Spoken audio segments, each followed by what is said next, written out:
Yes. What? What's happening, man? What? How's it going? Good. Mother, what's shaking? How's it going, guys? Kind of step out of the realm of the ordinary here a little bit, and I don't usually run around on YouTube during the middle of the day, but I've got a long drive ahead of me, and I figured I would see who all was interested in hanging out a little bit. Got S, Muppet, Sandy, DD from DD's Findan, Dragon Lair, Patrick, what's up? What's up? How's it going, guys? How y'all doing? So my current situation is driving across the great state of South Dakota. Unfortunately, it is indeed, well, quite flat, as you guys see. So that's a thing. But you guys enjoy the scenery, or a little bit of scenery there is. It is, outside of the Black Hills and maybe a couple gentle little rollers along the river by Chamberlain area. It's flat. There's not a whole lot to see. I'm not gonna lie. We're currently about 15, maybe 20 miles east of the little town of Wall, South Dakota. So if you've ever traversed across the country to see the Badlands or maybe Mount Rushmore, you've probably seen the signs about every 10 miles for free ice water and 5-cent coffee at the Wall Drugstore, which is the ultimate tourist trap along I-90. So it gives you kind of a rough idea of where I'm at. To the south, a little ways, is the Pine Ridge Indian Reservation, as well as the Badlands. To the north, there's absolutely nothing. And to the east, there is the mighty Missouri River, which, depending on how long we hang out here in chat, you guys might get a glimpse. Patrick says, "You can't believe I'm driving a lime green car." This actually was my wife's vehicle. It's a 2012 Jeep Wrangler Unlimited. So it's a four-door Wrangler. And the color is actually called Gecko Green. And a couple years, they made this color for a couple years, and then they changed it to be a little bit more yellow. Still mostly green, but a little bit more yellow. Changed to they call it Hyper Green instead of Gecko. So that's a useless tidbit of information. But you guys know what I drive most of the time. They can't say they didn't see me if they hit me. That's right. Not a chance. So, John McKenzie, what's up? What are you guys doing on Labor Day? Why are you guys hanging out on creeping the darkness of YouTube that brought you in to the All Things Fish random Labor Day shenanigans live stream? Maybe you guys are driving too. I don't know. We'll see. We'll see. But I live in Iowa, which is I live right on the southeast corner of South Dakota. My family lives on the west side of South Dakota, so I drove out there to hang out with them for the weekend. Did a little fishing for some trout. The lake I went to had rainbow trout, lake trout, and brown trout. And ended up catching a couple more pike too. So,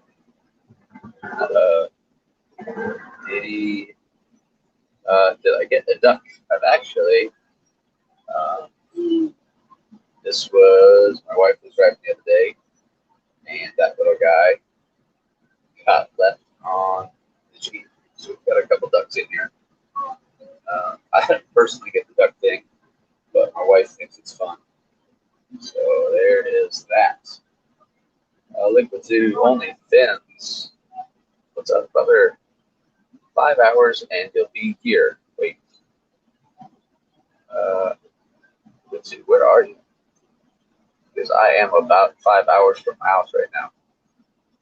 I'm curious to see where you're located. I feel like I should know this, but I don't. Uneventful Labor Day. That's okay sometimes. Uneventful. Not a whole lot going on. That's okay. We're hanging out. And we got, there's 5 of us hanging out right here. And that is just fine. I appreciate it. I'm glad you guys stopped by to see what was going on. Liquid Zoo, are you in Nebraska, South Dakota, Iowa, or Minnesota? I doubt your way to the north, great white wasteland that is North Dakota. What? You're in Sioux City, so you probably live like 5 minutes away from me. Live in North Sioux or South Sioux? Are you one of those ritzy people that lives up in the dunes?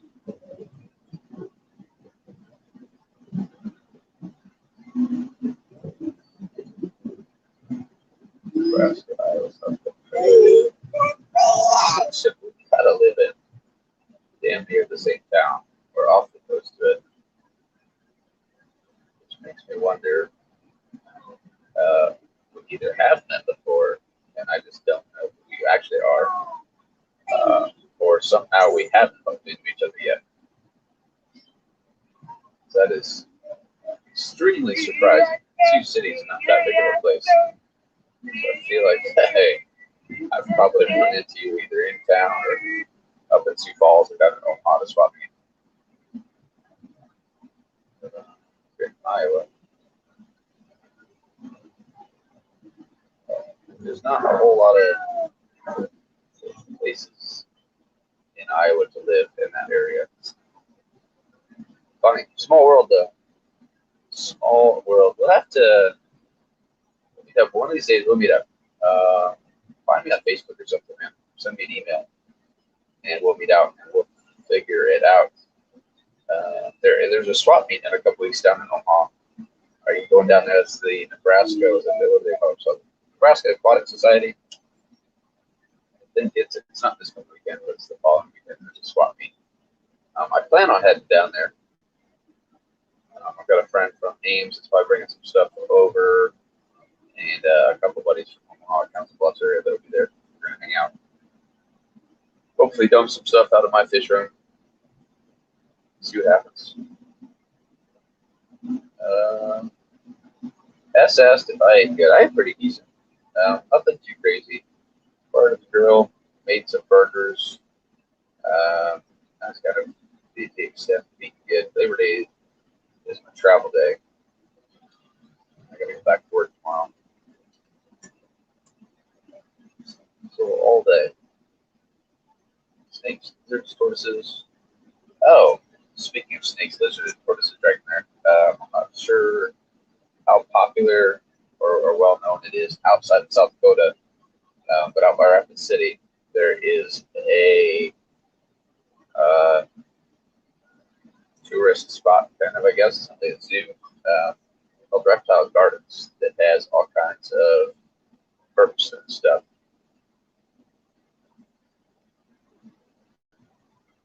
So I just got on the road not long ago to head east to head back home. This morning we went to Reptile Gardens and saw everything from rough-scaled pythons to black and green mambas to anacondas and all kinds of vipers. So kind of cool to see all that stuff. Kid liked it. White Rose Jeep. There are only a couple, I think. There's a guy by the name of Chris that has another Gecko Green Jeep in Sioux City. There might be 3 Gecko Green Jeeps in Sioux City. I'm not sure. I know there's a couple Hyper Green ones. My name's Mike. I haven't met a lot of people in Sioux City, or let's say the immediate Sioux City area. Especially fish people in town. So I don't think we've met. I only know one Matt, and that's up in Sioux Falls as well. It's fish related. But if you've been playing this game for a while, you may have bumped into each other at like a swap meet over in Ames or Des Moines or something. So, Steven, looks like a road where kids would race tonight. Welcome to I-90, man. You can drive this thing for miles and miles and not see crap. South Dakota can be a decent looking state, depending where you go. Unfortunately, anything along I-90 outside the Black Hills is a little bit of a bust. Luckily, though, the speed limit is 80 miles an hour. So you're able to cruise across it at a pretty decent clip. Rapid City to Sioux Falls usually takes, I don't know, if you go 80, maybe 4.5 hours. Not too bad. Hey, we're going up the hill right now, Pass. You just chill. We're making our way up the hill.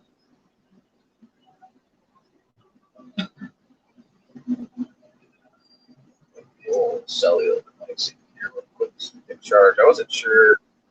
We have 12 people in here, which is cool. It's exciting. I wasn't sure how many people showed up. So I just figured I'd log on, see what happened if people showed up, then we can chat. So 0.5% incline. You're not far off. Not far off. That is right, 0.5%, and that even might be a stretch right there.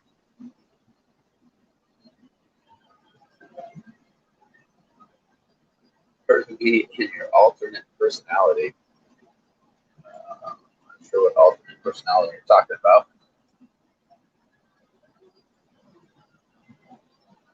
But I know if you're down to meet up, I'd be more than happy to. We can have a beverage and talk fish or something. If you want to come over and see the mess I've gotten in my basement, we can figure it out. I had to turn it horizontal, and so I could charge the phone. It isn't even actually charging right now, so I'll have to figure out. We may have to kill the camera for a little bit so I can sort the charging situation out. We are just blasted bugs left and right all over the place. It is. So I mean, there's two summers, two seasons in South Dakota, and that is construction and winter. Zoo Scanner. Are you Liquid Zoo? Is that? I'd imagine it's the same thing. So we probably haven't met Matt, but I'm sure we may have passed at some point in time or another. I follow your stuff on Facebook, maybe Twitter, or something. But my wife likes to check in and see what's going on. That blue truck is speeding. It might not be speeding. The old Jeep's not exactly a super fuel efficient machine, and I've got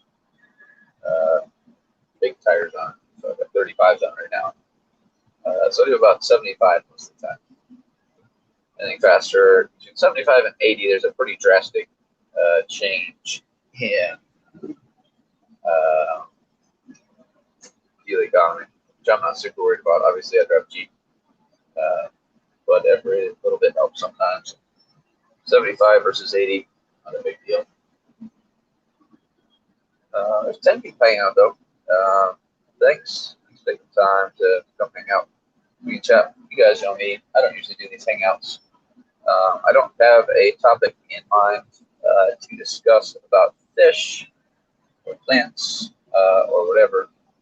But if there's any questions or anything you guys want to talk about, I would gladly discuss it. John McKenzie, what year is the Jeep? This one I'm driving right now is a 2012 JKU, which is a four-door Wrangler.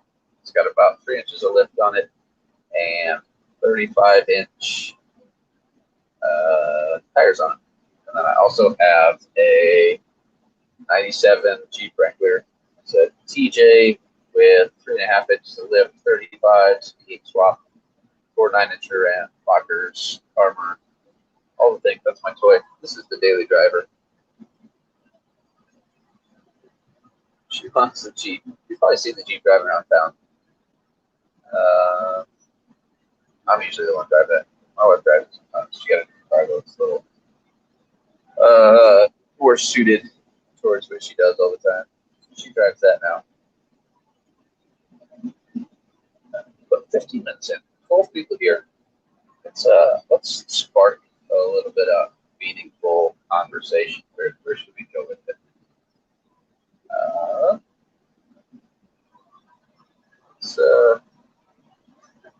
I know that Jeep, yeah. Don't go like it down. So there's a couple other gecko green ones. But you've definitely seen this one if you driven around town. Let's go. OTTJ and 2010. Is either one of them a toy, John? Or do you just cruise around it? This one has left the pavement a few times, but not often. TJ's the toy. I have a pretty good time with it. Try to get out and do a little rock crawl out hills when I can. Spend a lot of time tinkering with it. Motor swaps are fun and interesting, but they can be a headache. They get work down bugs for quite a while. This one's Gecko Green. My TJ, like I said, it's a 97. That one is teal. I can't even remember the actual relay color. But it's pretty unique. I think I shared pictures of here once or twice before. You guys have probably seen it. Native tumbleweeds. Well, you don't usually see a lot of tumbleweeds because once they start to tumble, the wind from North Dakota blows them right out of town down into Nebraska, so we don't see too much. It's definitely, it's actually been an extremely dry year up here in South Dakota. Not miserable, but pretty dry compared to the past couple years. So there's probably more tumbleweeds than you might normally see each year.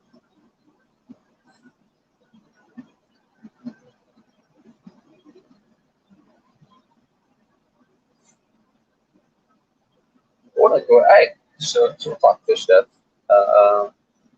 Liquid Zoo looks like he's got, I can't see that picture very well, but it looks like maybe a little oogie type setup. So let's talk plants. Let's talk nutrients. I've seen a lot of questions asked lately, and so many people that don't care about plants might tune me out here. We may go from 12 people to about 3 real quick, but we'll see. Let's talk about plants and nutrients. And I've seen a lot of questions lately. People asking what root tabs I use or what root tabs I suggest. They say they're using one root tab, but switch it to another. There's some people that ask why they're using root tabs entirely. And there seems to be this misconception that a lot of plants only obtain nutrients through their roots in the actual substrate. And while you may see plants like swords and crypts that are heavier rooters and do obtain nutrients from the substrate, all plants, well, potentially at varying degrees, all plants actually obtain nutrients both from the water column and the substrate, right? So even though you have a sword, some people place nutrients down or root tabs next to you, like, oh, your sword needs root tabs to thrive and yada yada yada. And while you may, I don't know, if you place a root tab, depending on your substrate, if you place a root tab at the base of a sword, and you notice that it is taking off or seems to be growing better, that's not necessarily that it is a root feeder solely. But that means that your water column is probably lacking nutrients. So just by placing those nutrients and nutrient additive to the substrate. You're actually supplying that plant nutrients. I can actually, and this is just it, this is just easy to anybody. You can take a planet tank with an inert substrate. We'll say you use pea gravel, right? It doesn't necessarily hold any nutrients in itself, but if your water isn't, nutrient rich for whatever reason, you can place the gravel and it'll struggle. So you'll add a root tab and it turns around and does better. Okay, cool. That's not necessarily proof that that plant only feeds from the roots. It needs root tabs. I can use liquid ferts or I can EI dose dry salts just to the water column, and I can achieve the same effect. And this particularly goes to, so we'll talk, like I said, crypts and swords are heavy rooters. So they may favor pulling nutrients from the substrate, but they still pull a lot of nutrients out of the water. And if you have a substrate like pea gravel or something that has a little bit larger grain size, there's going to be a lot more water that flows between the actual substrate itself. So by dosing the water column, you're effectively dosing straight to the roots anyway. So let's talk about some of the other substrates. Let's look at something that has a high CEs here, cation exchange capacity, which is more or less that nutrient's inherent ability to hold and absorb nutrients. So we're talking, in this case, like an aqua soil, something that actually soaks up some nutrients itself.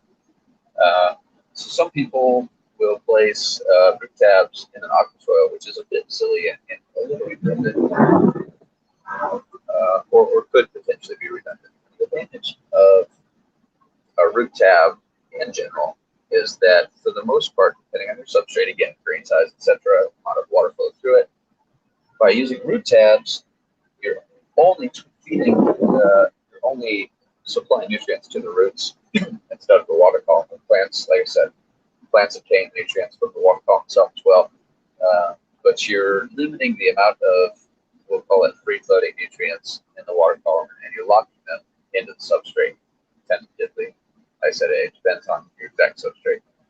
But if you use something like an aqua soil, you don't necessarily need to dose root tab or use root tab specifically in an aqua soil, because the aqua soil is going to naturally absorb a wide range of nutrients from the water column itself. So if you are using like an estimated index, so a dosing regime where you are actually overdosing the tank slightly and providing an excess of nutrients, right?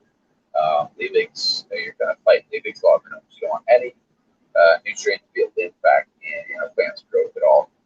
So if you're overdosing just slightly, there's an excess in the water. The substrate itself, since it has an ability to absorb nutrients, the substrate itself is going to pull those nutrients out of the water and then store them in the substrate itself. So you are, by placing root tabs in substrate, you're not necessarily gaining anything. The substrate itself is just absorbing nutrients from the water column as well. So kind of 6 and 1/2, half a dozen in the other as far as whether they're necessary or not.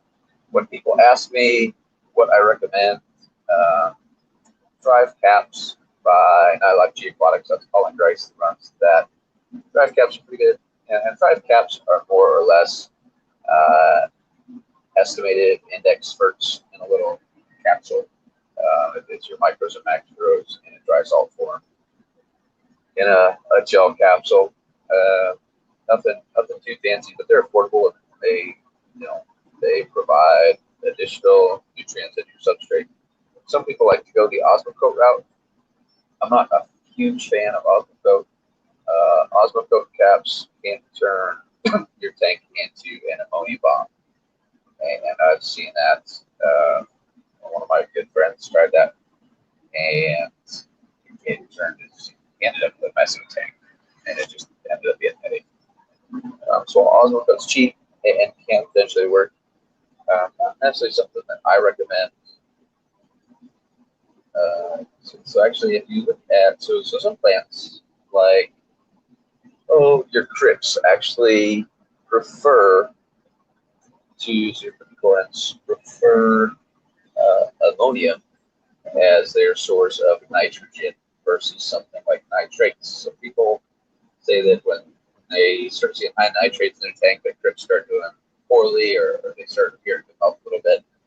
So crypts do prefer ammonia for nitrogen source versus nitrate. So there's actually like garden type fertilizers that some people use in their substrate to provide a different source of nitrogen versus using nitrogen like a KNO3 nitrogen. Or potassium nitrate, sorry. I'm scrolling the chat. My phone's kind of in and out down here, so we'll see if it lasts much longer. I know you guys were chatting while I was rambling, so I'll go back and I'll take a look at everything.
All right, I'm back. Sorry about that, guys. Had to figure out the phone situation.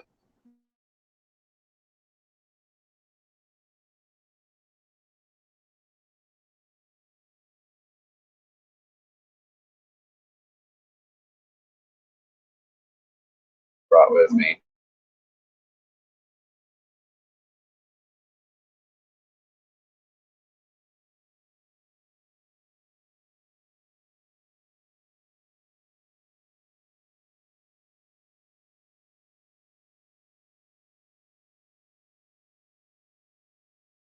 And kind of supplementing nutrients in the substrate of your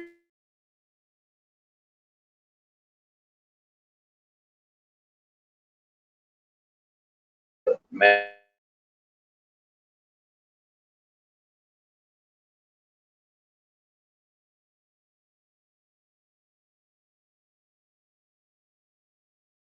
What I'm going to try to do, give me 1 second.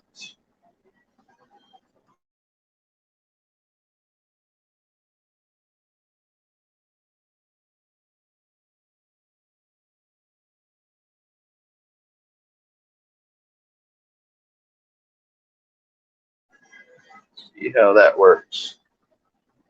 Uh,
Let's see what's going on. I thought.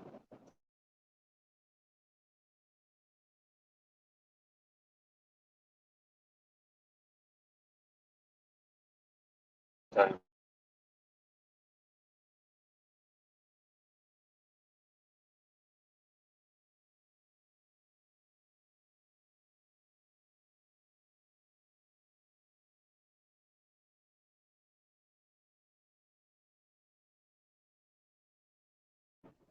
And try to put them on at the same time. It did work out. I think we're here.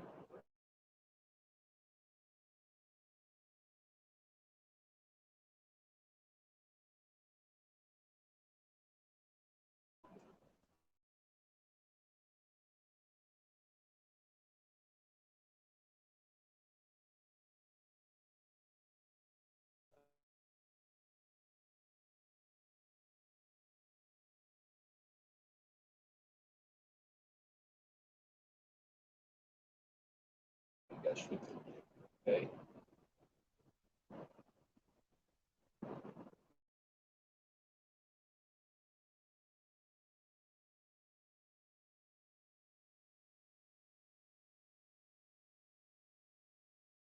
Guys.